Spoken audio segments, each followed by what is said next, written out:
بسم اللہ الرحمن الرحیم۔ عہد تدوین جو فقہ کا چوتھا دور ہے اور اسی دور میں اہل سنت کے 4 فقہی مکاتب وجود پذیر ہوئے۔ اس کے علاوہ دیگر بھی کچھ مکاتب تھے لیکن وہ وقت کے ساتھ ساتھ ختم ہو گئے۔ یہاں گلدستہ میں لکھا ہے فقہائے خمسہ، تو فقہائے خمسہ میں حنفی، مالکی، شافعی، حنبلی اور جعفری، یہ 5 آتے ہیں۔ سب سے پہلے ہم فقہائے احناف اور مذہب حنفی کے بارے میں پڑھیں گے۔ تو ان 5 مکاتب میں قدیم ترین جو مکتب ہے وہ حنفی مکتب فقہ ہے، اور اسی مکتب فقہ میں سب سے پہلے فقہی احکام کی تدوین ہوئی، اور یہی مکتب فقہ اسلامی دنیا میں سب سے زیادہ پھیلا، اور اس کے پیروکار آج بھی سب سے زیادہ ہیں۔ یہ مکتب فقہ امام ابو حنیفہ رحمۃ اللہ علیہ کی طرف منسوب ہے، اور اس مکتب فقہ کی ابتدا ہوئی ہے کوفہ سے۔ امام ابو حنیفہ رحمۃ اللہ علیہ کی پیدائش 80 ہجری کوفہ میں ہوئی۔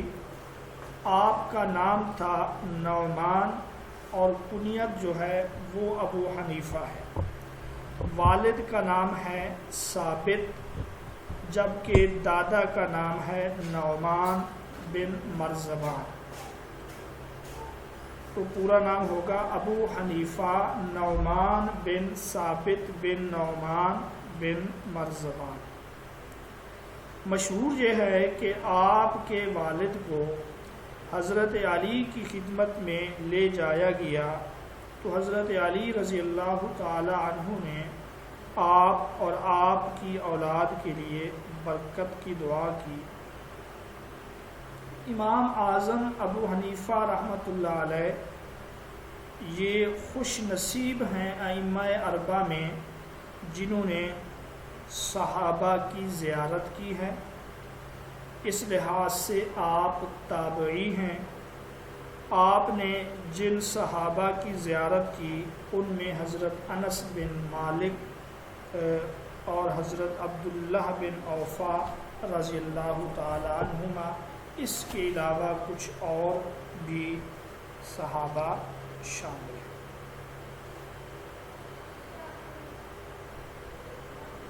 آپ کے والد یہ ایک تاجر تھے، تو ابتدا میں آپ کا ذریعہ معاش بھی ریشم کی تجارت تھی، اور تحصیل علم کی طرف جو آپ متوجہ ہوئے، وہ کہتے ہیں کہ امام شعبی رحمۃ اللہ علیہ سے آپ کی ملاقات ہوئی۔ انہوں نے آپ کی پیشانی میں سعادت اور خوش بختی کو دیکھا، تو آپ نے ان کو تحصیل علم کی طرف متوجہ کیا۔ یہ اہم پوائنٹ ہے کہ امام ابو حنیفہ کس کے کہنے پر ادھر متوجہ ہوئے، تو وہ یہی امام شعبی رحمۃ اللہ علیہ۔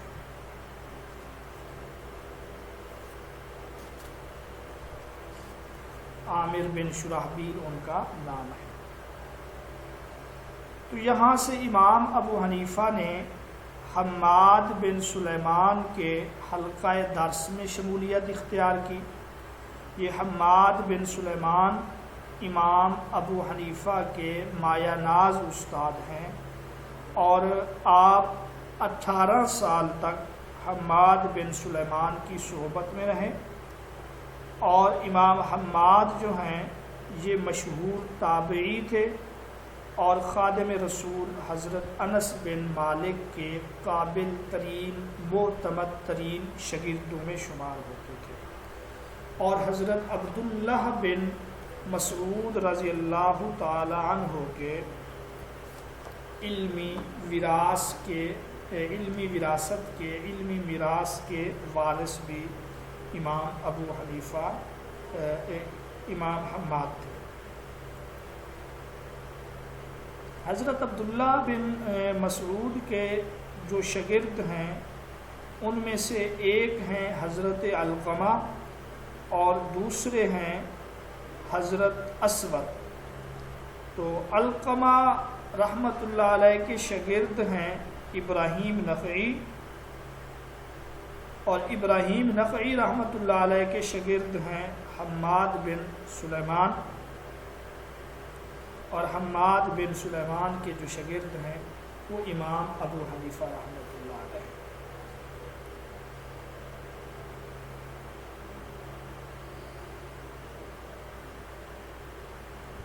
حماد بن سلیمان کے علاوہ آپ نے مدینہ کے جو 7 مشہور فقہا تھے ان میں حضرت سلیمان اور سالم بن عبداللہ بن عمر سے بھی آپ نے احادیث کی سماعت کی ہے۔ اس کے علاوہ ملک شام میں امام اوزاعی اور امام مکحول سے بھی امام ابو حنیفہ نے علم حاصل کیا ہے۔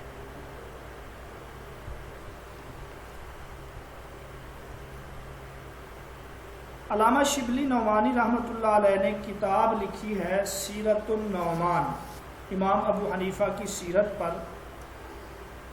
وہ لکھتے ہیں کہ امام ابو حنیفہ کا حلقہ درس اتنا وسیع تھا کہ خلیفہ وقت کی حدود حکومت اس سے زیادہ وسیع نہ تھی۔ امام شافعی رحمۃ اللہ علیہ فرمایا کرتے تھے کہ الناس عیال ابی حنیفہ فی الفقہ، الناس عیال ابی حنیفہ فی الفقہ، کہ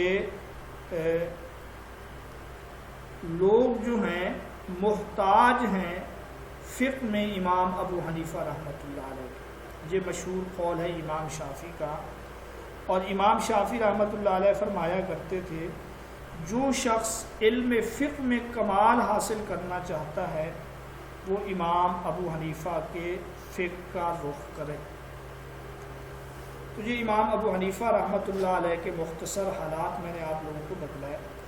امام ابو حنیفہ کے استاد امام حماد یہ فوت ہوئے 120 ہجری میں، تو ان کی وفات کے بعد امام ابو حنیفہ رحمۃ اللہ علیہ نے ان کی مسند کو سنبھالا، اور پھر آپ نے درس و تدریس کا آغاز کیا۔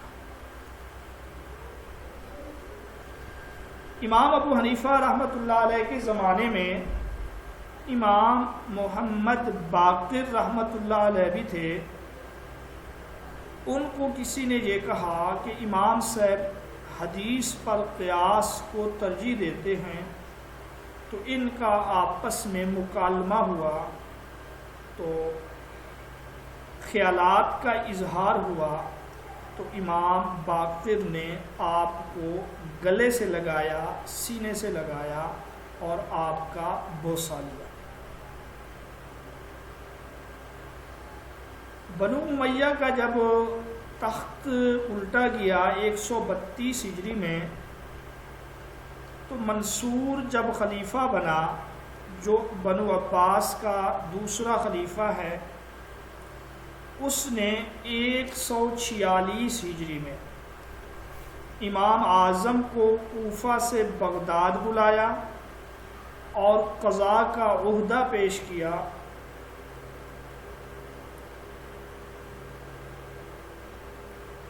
قضاء کا عہدہ پیش کیا تو آپ نے انکار کیا، اور آپ نے فرمایا کہ میں اس کا اہل نہیں ہوں۔ ابو جعفر منصور نے یہ کہا کہ تم جھوٹ بولتے ہو، تو امام نے فرمایا کہ اگر میں جھوٹا ہوں تو پھر تو میں اس کا اور بھی اہل نہیں ہوں، اگر سچا ہوں تو پھر میری بات ٹھیک ہے کہ میں اس کا اہل نہیں ہوں۔ بہرحال منصور نے آپ کو 100 کوڑے لگوائے، قید میں ڈلوا دیا اور زبردستی یہاں زہر پلایا گیا آپ کو۔ 4 سال جیل میں رہنے کے بعد 150 ہجری میں امام ابو حنیفہ رحمۃ اللہ علیہ کا وصال ہوا۔ جیل سے جس امام کا جنازہ نکلا ہے وہ یہی امام ابو حنیفہ رحمۃ اللہ علیہ ہیں۔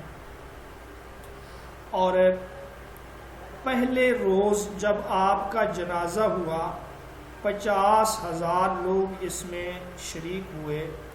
یہ بھی کہا جاتا ہے کہ آپ کی نماز جنازہ 6 بار پڑھی گئی اور مزار پر 20 روز تک لوگ نماز جنازہ ادا کرتے رہے۔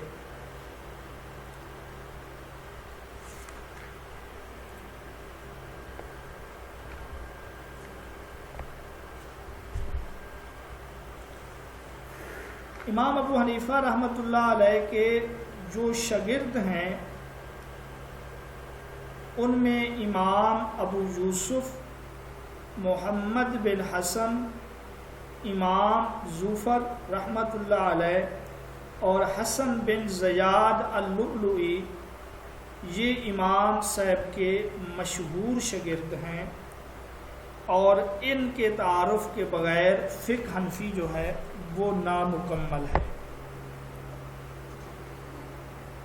امام ابو حنیفہ کے شاگرد امام ابو یوسف کا اصل نام ہے یعقوب بن ابراہیم۔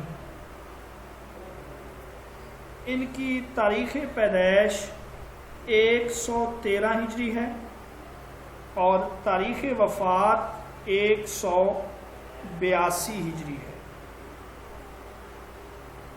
امام ابو یوسف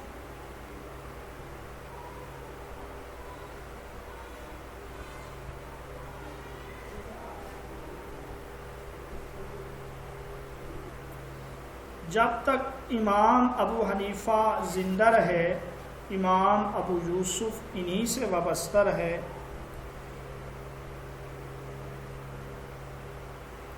امام ابو حنیفہ کے شاگرد ہیں امام ابو یوسف، ان کا نام ہے یعقوب بن ابراہیم، تاریخ پیدائش ہے 113 ہجری اور تاریخ وفات ہے 182 ہجری۔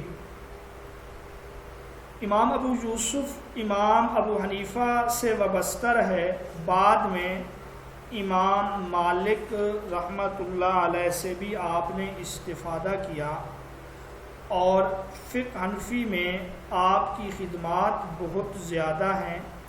عباسی دور حکومت میں آپ چیف جسٹس کے عہدے پر فائز رہے ہیں،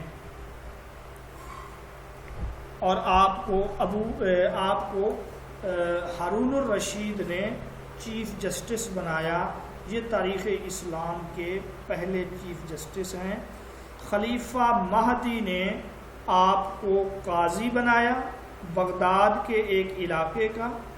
پھر جب ہارون الرشید کا زمانہ آیا تو ہارون الرشید نے آپ کو چیف جسٹس بنایا۔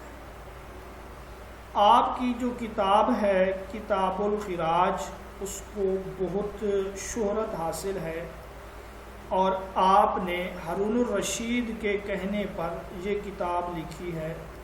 اس کے علاوہ اور بھی آپ کی کچھ کتابیں ہیں، جیسے کتاب اختلافی ابی حنیفہ و ابی لیلہ۔ دوسرے جو شاگرد ہیں امام محمد بن حسن الشیبانی،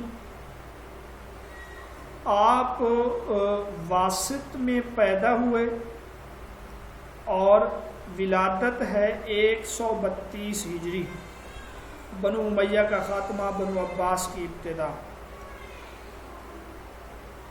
اور آپ کو فقہ حنفی کے مدون اول ہونے کا اعزاز حاصل ہے۔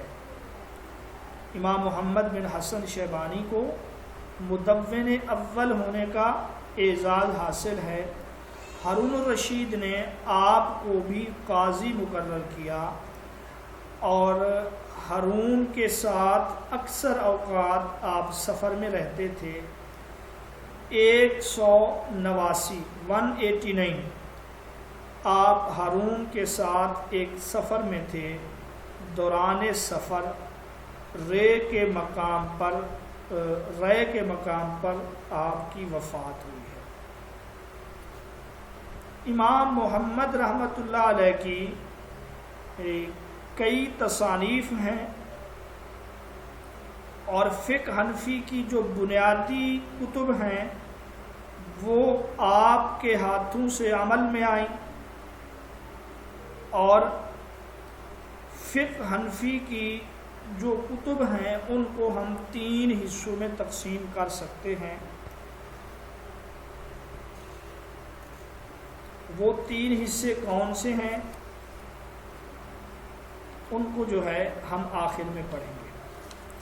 اچھا، یہ امام محمد جو دوسرے شاگرد ہیں امام ابو حنیفہ کے، اس کے علاوہ جو تیسرے شاگرد ہیں ان کا نام ہے امام زفر رحمۃ اللہ علیہ، اور امام زفر رحمۃ اللہ علیہ کی پیدائش جو ہے یہ 110 ہجری ہے اور ان کی وفات 158 ہجری ہے۔ 110 ہجری کو یہ پیدا ہوئے اور ان کی وفات 158 ہجری میں، جب ابو جعفر منصور جو خلیفہ ہے وہ بھی 158 ہجری میں فوت ہوا۔ امام زفر بصرہ کے قاضی تھے۔ بعض کتابوں میں یوں بھی آتا ہے کہ آپ کو عہدہ دینا چاہتا تھا بادشاہ ابو جعفر منصور، آپ اس ڈر سے جنگل میں نکل گئے، آپ نے عہدہ قبول نہیں کیا۔ امام ابو حنیفہ رحمۃ اللہ علیہ نے ابتدا میں علم الکلام میں مہارت حاصل کی تھی، علم العقائد میں مہارت حاصل کی تھی، بعد میں آپ اس سے دستبردار ہو گئے۔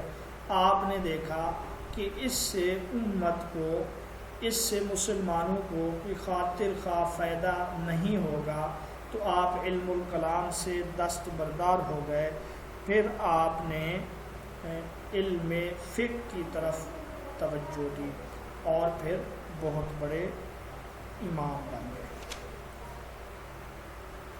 امام ابو حنیفہ رحمۃ اللہ علیہ کی جو کتاب ہے الفقہ الاکبر، اسی طرح ایک اور کتاب ہے اس کا نام ہے العالم والمتعلم، اور اسی طرح حدیث کی بھی ایک کتاب ہے جس کا نام ہے مسند امام اعظم، وہ آپ کی مسانید جمع کی گئی ہیں۔ امام ابو حنیفہ نے خود نہیں لکھی مسند، آپ سے جو احادیث مروی تھیں ان کو بعد میں جمع کیا گیا اور اس کا نام رکھا گیا مسند امام اعظم۔ فقہ حنفی کے اصول کون سے ہیں ان کی طرف آتے ہیں، تو فقہ حنفی کے اصول یا فقہ حنفی کا جو طریقہ استنباط ہے یا استدلال کا طریقہ جو ہے، ان میں پہلے نمبر پر ہے کتاب اللہ۔ یہ فقہ حنفی کا پہلا اسلوب ہے کہ یہ کسی بھی مسئلے کو حل کرنے کے لیے سب سے پہلے کتاب اللہ کی طرف رخ کرتے ہیں، اور دوسرے نمبر پر ہے سنت رسول اللہ، تیسرے نمبر پر ہے اجماع، چوتھے نمبر پر ہے قیاس، اور پانچویں نمبر پر ہے استحسان۔ یہ 5 بنیادی اصول ہیں فقہ حنفی کے: کتاب اللہ، سنت رسول اللہ، اجماع، قیاس اور استحسان۔ اس طریقے سے آپ استدلال کرتے ہیں، احکام کا استنباط کرتے ہیں۔ امام ابو حنیفہ کے جو اصحاب اور ساتھی ہیں ان کو اہل الرائے کہا جاتا ہے، اس لیے کہ فقہی مسائل کے استنباط و استخراج میں آپ نے قیاس سے بہت زیادہ کام لیا ہے، اس وجہ سے آپ کو اہل رائے کہا جاتا ہے۔ امام ابو حنیفہ کے وہ اصحاب، وہ شاگرد جنہوں نے فقہ حنفی کو مدون کیا، ان کی تعداد 40 تھی۔ یہ آپ سے پوچھا جا سکتا ہے کہ امام ابو حنیفہ کے کمیٹی میں کتنے ارکان تھے، تو وہ ارکان جو ہیں وہ 40 تھے۔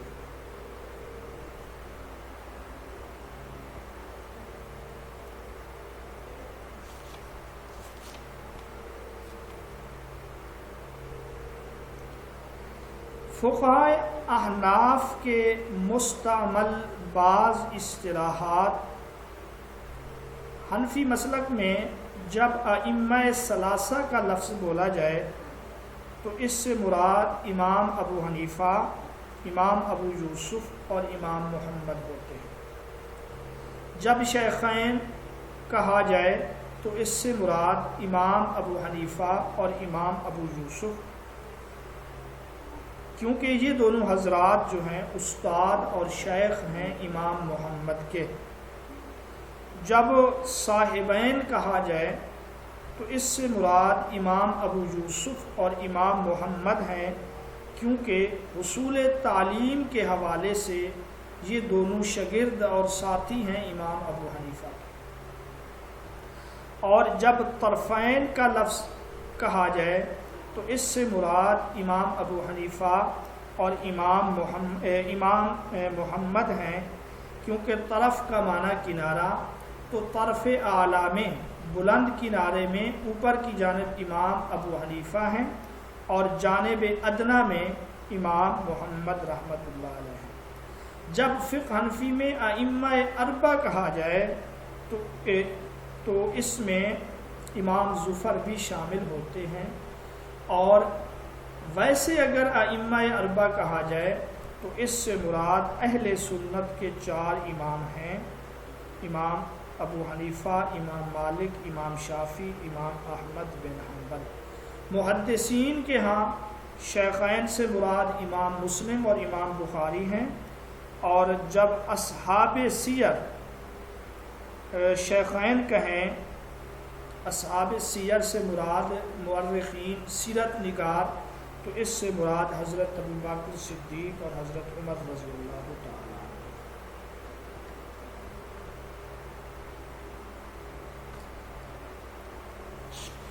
ٹھیک ہے، یہ بات سمجھ آ گئی آپ لوگوں کو؟ ٹھیک ہے، اب ہم آ جاتے ہیں فقہ حنفی کی جو بنیادی کتب ہیں۔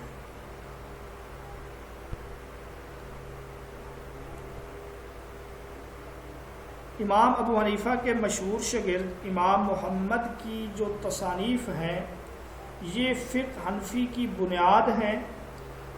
بنیادی طور پہ فقہ حنفی کی کتب کو ہم 3 حصوں میں تقسیم کر سکتے ہیں۔ نمبر 1 کتب ظاہر الروایت، نمبر 2 کتب نوادر، اور تیسرے نمبر پر ہے نوازل یا فتاوا و واقعات۔ کتب النوازل، نوازل بھی کہا جاتا ہے ان کو، فتاوا اور واقعات بھی کہا جاتا ہے۔ ظاہر الروایہ سے مراد 6 کتابیں ہیں، جن میں سے پہلی کتاب ہے المبسوط، اسی طرح ایک ہے الجامع الصغیر، الجامع الکبیر، السیر الصغیر، السیر الکبیر، اور اسی طرح ایک کتاب ہے زیادہ۔ ان کو جو ہے ظاہر الروایہ کہا جاتا ہے۔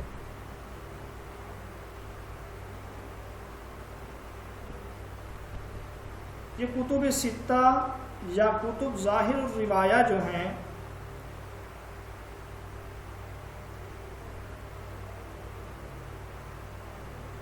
ان میں المبسوط جو ہے پہلی کتاب، یہ امام محمد کی سب سے پہلی تالیف اور تصنیف ہے اور اصل اور بنیاد کی حیثیت رکھتی ہے۔ اس کو المبسوط بھی کہا جاتا ہے اور اس کو الاصل بھی کہا جاتا ہے۔ اسی کتاب کو پڑھ کر ایک عیسائی نے ایمان قبول کیا، یہ کہہ کر کہ جب تمہارے چھوٹے محمد یعنی امام محمد کی کتاب کا یہ حال ہے تو تمہارے بڑے محمد حضرت محمد صلی اللہ علیہ وسلم کی کتاب کا کیا حال ہوگا۔ وہ اس کتاب سے اتنا متاثر ہوا اور پھر وہ مسلمان ہوا۔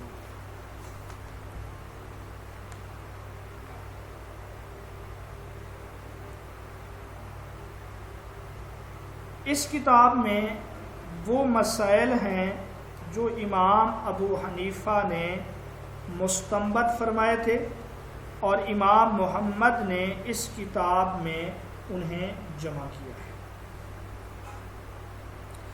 اور اس کتاب کا منہج یہ ہے کہ جو قول مطلقاً ذکر کیا جائے وہ اس بات کی دلیل ہوتا ہے کہ اس پر ائمہ ثلاثہ کا اتفاق ہے۔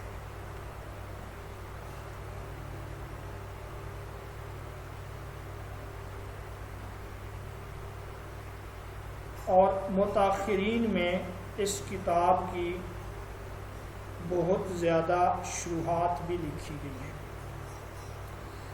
دوسری کتاب جو ہے الجامع الصغیر،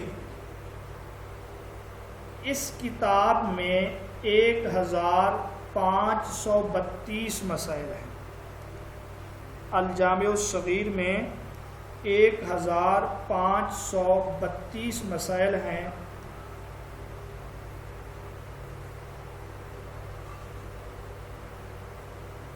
اور اس کتاب کی تالیف کا سبب یہ ہے کہ امام ابو یوسف نے امام محمد سے یہ کہا کہ ایک ایسی کتاب مرتب کریں جس میں امام یوسف کے واسطے سے امام ابو حنیفہ کی فقہی روایات جمع کر دی ہے۔ چنانچہ امام محمد نے اس حکم کی تعمیل کی اور الجامع الصغیر لکھ کر استاد کی خدمت میں پیش کی۔ اور ایک یہ بھی مشہور ہے اس حوالے سے کہ امام محمد کے شاگرد تھے عیسیٰ بن ابان ان کا نام تھا،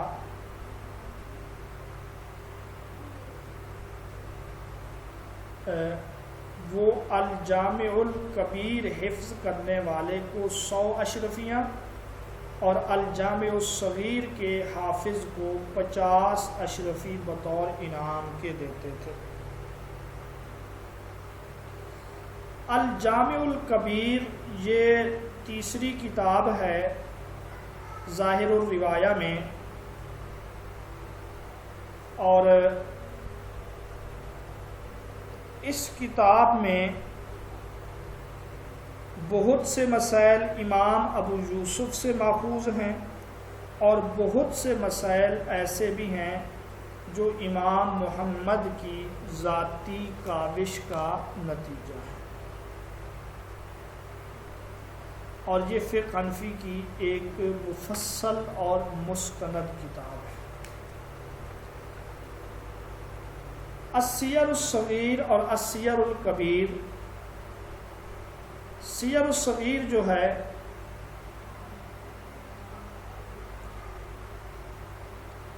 اس میں جہاد اور بین الاقوامی قوانین کے موضوع پر مسائل ہیں،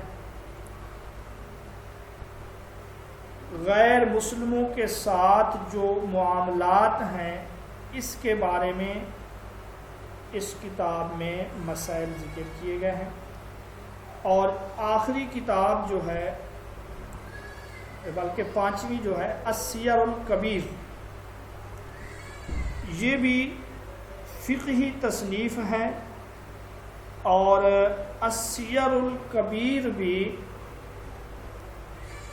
بین الاقوامی جنگ سلو کے موضوع پر دنیا کی قدیم ترین کتابوں میں اس کا شمار ہوتا ہے، اور اس کی تالیف کا جو سبب ہے وہ یہ ہے کہ امام محمد کی تصنیف جو السیر الصغیر ہے، اس کو شام کے جو مشہور محدث ہیں امام اوزاعی، جب ان کی نظر سے یہ کتاب گزری، انہوں نے لوگوں سے پوچھا یہ کتاب کس کی ہے؟ بتلایا گیا کہ یہ امام محمد کی ہے جو عراق کے باشندے ہیں۔ تو اس پر امام اوزاعی نے یہ کہا کہ اہل عراق کو سیر و مغازی کے سلسلے میں تصنیف کرنے کا کیا حق ہے؟ مطلب یہ ہے کہ اکثر صحابہ تو مکہ اور مدینہ یا شام کے رہنے والے تھے، وہاں پہ رہے، نہ کہ عراق میں۔ عراق تو بعد میں فتح ہوا ہے، لہٰذا یہ لوگ کہاں سے سیر کے موضوع پہ کتابیں لکھتے ہیں؟ تو امام محمد کو جب اس قول کا پتہ چلا، امام اوزاعی کے اس فرمان کا پتہ چلا، اس تبصرے کا، تو آپ نے سیر الکبیر تالیف کی۔ پھر یہ السیر الکبیر سیر الکبیر جو ہے امام اوزاعی کے پاس پہنچی، تو انہوں نے یہ کہا کہ اگر یہ کتاب صحیح احادیث اور روایات پر مشتمل نہ ہوتی تو میں یہ کہہ دیتا کہ اس کا مؤلف خود اپنی طرف سے علم کی تخلیق کرتا ہے۔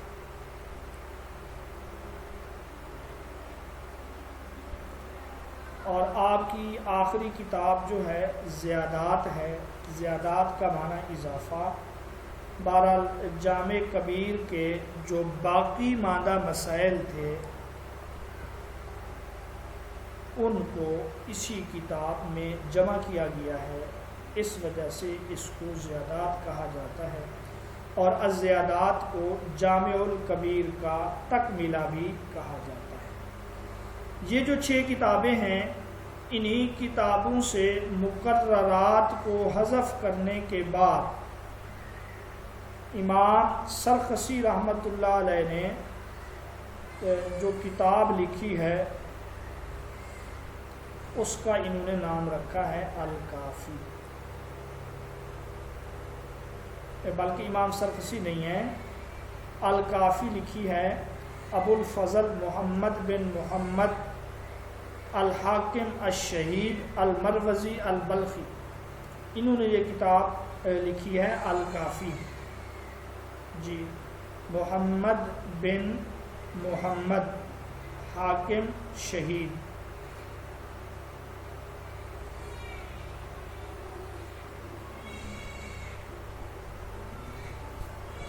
اچھا، نوادر سے مراد وہ کتابیں ہیں جو ظاہر الروایہ کی طرح مشہور و معروف نہیں ہو سکی، مثلاً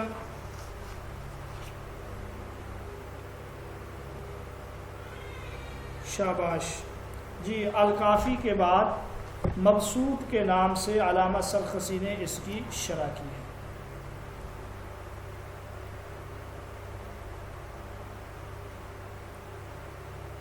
جی بالکل، تو یہ المبسوط جو ہے 30 جلدوں میں ہے۔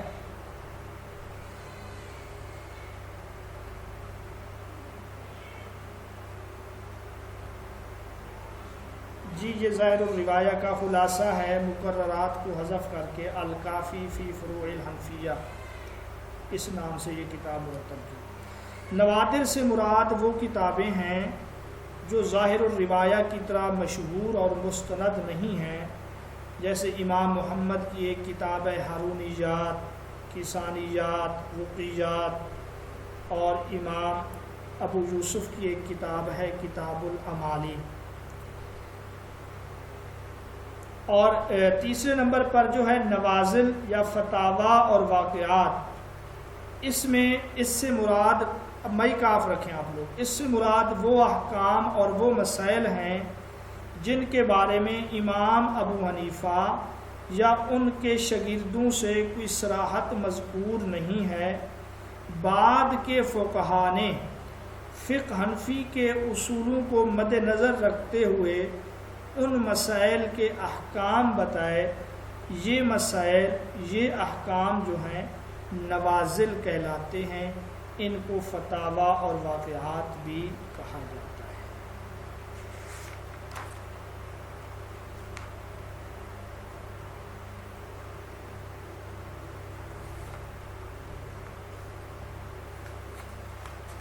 اور واقعات اس میں وہ مسائل ہیں جو امام ابو حنیفہ اور ان کے شاگردوں سے صراحت سے مذکور نہیں ہیں، بعد کے حنفی فقہا نے انہی اصولوں کو مد نظر رکھ کر ان مسائل کے احکام بتائے ہیں۔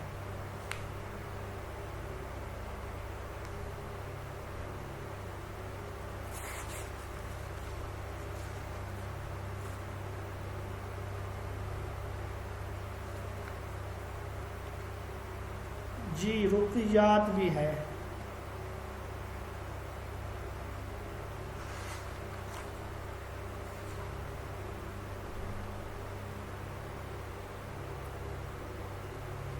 نوازل اور واقعات یا فتاوی سے مراد وہ احکام و مسائل جن کے بارے میں امام ابو حنیفہ اور ان کے شاگردوں سے کوئی صراحت نہیں ہے، بعد کے فقہا نے فقہ حنفی کے اصولوں کو مد نظر رکھتے ہوئے ان مسائل کے احکام بتلائے ہیں۔ ٹھیک ہے، بات سمجھ آ گئی آپ لوگوں کو؟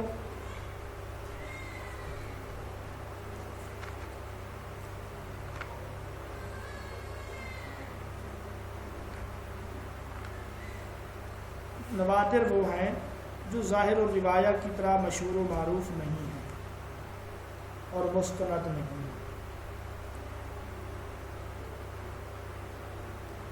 فقہائے احناف کے اصلاً 3 طبقات ہیں۔ فقہائے احناف کے 3 طبقات ہیں۔ پہلا طبقہ سلف کہلاتا ہے، اس میں امام ابو حنیفہ اور امام ابو یوسف، امام محمد، امام ظفر آتے ہیں، سلف صالحین جو ہم کہتے ہیں۔ تو فقہائے احناف کے سلف میں یہ آتے ہیں۔ اور دوسرا طبقہ جو ہے وہ خلف کہلاتا ہے۔ تو خلف طبقے میں امام محمد کے بعد جو ہیں، جیسے حسن بن زیاد اللؤلؤی ہے، عیسیٰ بن ابان ہے، امام جعفر طحاوی ہے، امام ابو جعفر طحاوی، یہ جو ہیں یہ کہلاتے ہیں خلف۔ اور تیسرا طبقہ جو ہے وہ ہے متأخرین۔ متأخرین یہ خلف جو ہیں یہ چلتے ہیں شمس الائمہ حلوانی تک۔ شمس الائمہ حلوانی یہ ایک امام تھے، ٹھیک ہے، فقہ کے، احناف کے۔ ان کے بعد جو لوگ آتے ہیں فقہائے احناف میں، ان کو کہا جاتا ہے متأخرین۔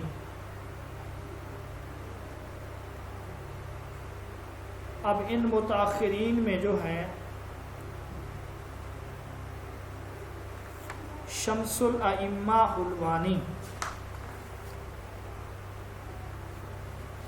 اب یہ 693 تک کے جو علماء ہیں، ان میں کنز الدقائق کے مؤلف ہیں، فتاوی قاضی خان کے مؤلف ہیں، اسی طرح وقایہ کے مؤلف ہیں، ہدایہ کے مؤلف ہیں، بدائع الصنائع کے مؤلف ہیں، یہ متأخرین میں شمار ہوتے ہیں۔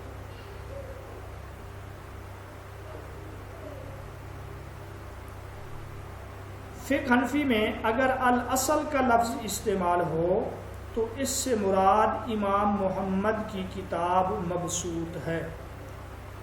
فقہ حنفی میں الکتاب کا لفظ ہو تو اس سے مراد مختصر القدوری ہے۔ فقہ حنفی میں المبسوط کا لفظ استعمال ہو تو اس سے مراد شمس الائمہ سرخسی کی المبسوط ہے۔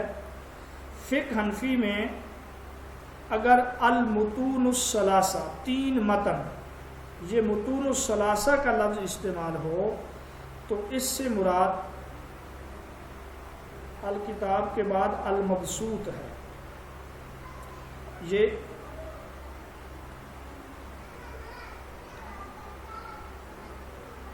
المبسوط سے مراد شمس الائمہ سرخسی کی مبسوط ہے، اور المتون الثلاثہ، متون جو ہے متن کی جمع ہے، 3 متون، اس سے مراد مختصر القدوری، الوقایہ اور کنز الدقائق ہیں، متون ثلاثہ۔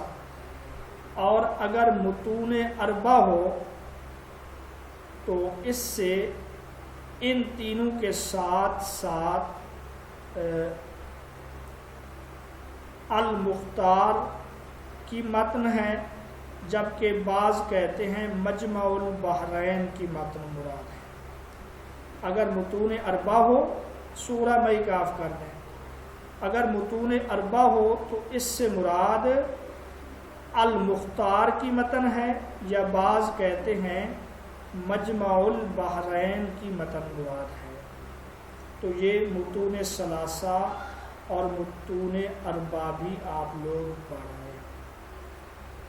اور فقہ حنفی میں المفتی الثقلین کا لفظ استعمال ہو تو اس سے مراد عمر بن محمد النصفی ہے۔ مفتی الثقلین سے مراد عمر بن محمد النصفی ہے۔ اور اگر امام الحرمین کا لفظ استعمال ہو فقہ حنفی میں، ایک تو امام الحرمین جوینی ہے، یہاں امام الحرمین سے مراد ہے یوسف جرجانی، امام الحرمین سے مراد ہے یوسف جرجانی، اور امام الہدا کا لفظ استعمال ہو تو اس سے مراد ہے ابو اللیث نصر بن محمد بن احمد السمرقندی۔ امام الہدا کا لفظ استعمال ہو تو اس سے کون مراد ہوں گے؟ ابو اللیث نصر بن محمد بن احمد السمرقندی۔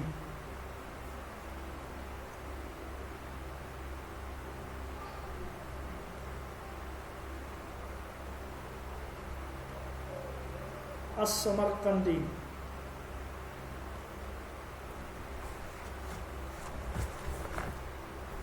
ٹھیک ہے میرے عزیز، یہ بات بھی سمجھ آ گئی آپ لوگوں کو؟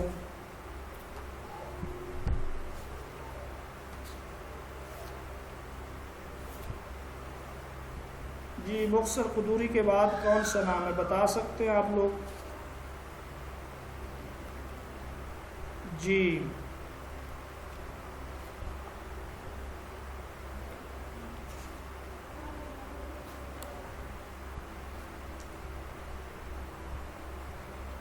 پتہ نہیں کون سا بتایا، آپ مجھے وہ بتائیں نا۔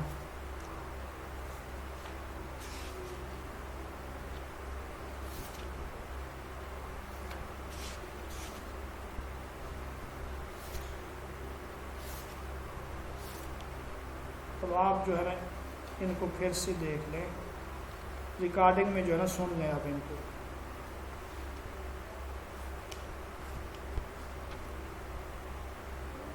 جی مطلق الکتاب ہو تو اس سے مراد القدوری ہے۔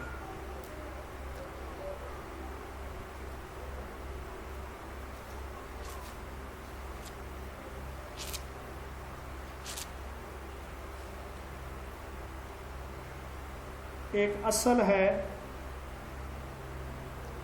جی، اور دوسرا جو ہے مشہور۔ مطلق جب المبسوط آئے تو اس سے مراد امام سرخسی کی ہے، یہ ان میں فرق ہے۔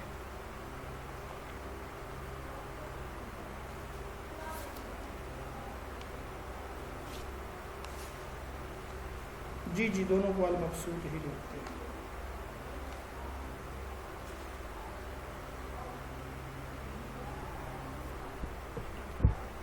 چلیں آج کے سبق کا آخری حصہ ہے طبقات فقہا یا مجتہدین کی اقسام، تو علامہ ابن کمال پاشا نے فقہا کے 7 طبقات لکھے ہیں۔ کتنے طبقات لکھے ہیں؟ 7۔ ان میں سے پہلا طبقہ جو ہے ان کو کہا جاتا ہے مجتہد مطلق، ان کو مجتہد فی الشرع بھی کہا جاتا ہے اور مجتہد مستقل بھی کہا جاتا ہے۔ مجتہد مطلق، مجتہد فی الشرع، یا پھر یہ ہے کہ مجتہد مستقل۔ یہ جو مجتہد ہیں یہ کسی خاص فقہی مذہب کے بانی ہوتے ہیں، اپنے اپنے مقرر کردہ اصول و قواعد پر دلائل شرعیہ سے مسائل کے احکام کا استنباط کرتے ہیں۔ یہ لوگ اصول و فروع میں کسی کی تقلید نہیں کرتے۔ اس درجہ میں کون لوگ آتے ہیں؟ مذاہب اربعہ کے بانی اسی درجہ میں ہیں، امام ابو حنیفہ، امام مالک، امام شافعی، امام احمد بن حنبل، اسی طرح امام اوزاعی وغیرہ۔ دوسرا جو ہے اس کو کہتے ہیں مجتہد منتسب۔ مجتہد منتسب، اس کو مجتہد فی المذہب بھی کہا جاتا ہے۔ مجتہد منتسب یا مجتہد فی المذہب، یہ لوگ اگرچہ نئے اصول بنانے کی صلاحیت رکھتے ہیں، نئے فقہی مذہب کی بنیاد رکھ سکتے ہیں، لیکن پھر بھی اصول میں اپنے امام کے پابند ہوتے ہیں۔ مجتہد منتسب وہ لوگ ہیں جو نئے اصول بنانے کی صلاحیت رکھتے ہیں، نئے فقہی مذہب کی بنیاد رکھ سکتے ہیں، لیکن اپنی اس عظمت کے باوجود وہ اپنے امام کے پابند ہوتے ہیں۔ اصول میں، کلیات میں اگرچہ کچھ مسائل میں اپنے امام سے اختلاف بھی رکھتے ہیں، مجتہد منتسب میں آ جاتے ہیں امام ابو یوسف، امام محمد، اور اسی طرح جو ہے